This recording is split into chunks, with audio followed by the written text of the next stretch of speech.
Pengakuan oknum TNI AL tembak bos rental, beli mobil 44 juta rupiah, merasa jadi korban pengeroyokan. Oknum TNI AL yang menembak bos rental di KM 45 Tol Tangerang Merak mengaku tak tahu kalau mobil yang dibelinya adalah hasil penggelapan. Bahkan oknum TNI AL itu merasa dirinya sebagai korban pengeroyokan saat diamankan oleh korban di TKP. Sehingga sebagai prajurit yang dibekali senjata tajam, oknum TNI itu melakukan upaya bela diri dengan menembakkan senjata ke arah korban.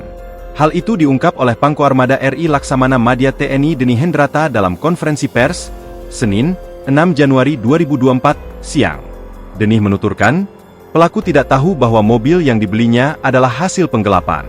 Sementara ini, kita melihatnya murni sebagai pembeli karena ingin memiliki sebagai kendaraan untuk pribadi, kata dia dikutip dari Kompas TV, Senin.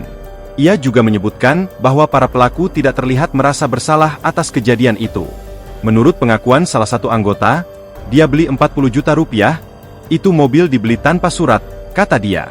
Bahkan menurut Deni, uang itu baru transaksi DP dari harga yang ditawarkan.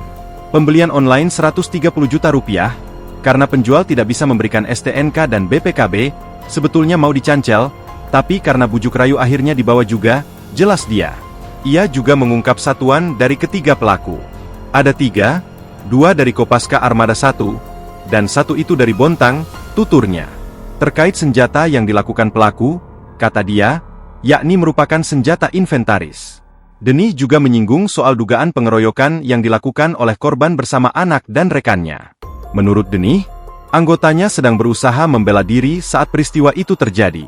Kalau bicara pengeroyokan, kan tidak tahu siapa yang akan mati. Kita saja kalau dikeroyokkan akan membela diri, mungkin ini digunakan karena ada senjata api yang dibawa, jelas dia. Pengeroyokan juga kan tidak berpikir resiko bahwa yang dikeroyok itu akan mati. Kill or to be killed, terbunuh atau membunuh, tambahnya. Sementara itu, Danpups Pomal Laksamana Muda TNI Samista mengatakan anggotanya saat ini sudah ditahan. Sekarang sudah dalam proses penyidikan. Pelaku sudah kami amankan. Yakinkan kepada kami bahwa kami akan memproses, kata dia. Ia juga memastikan bahwa hanya 1 anggota yang melakukan penembakan.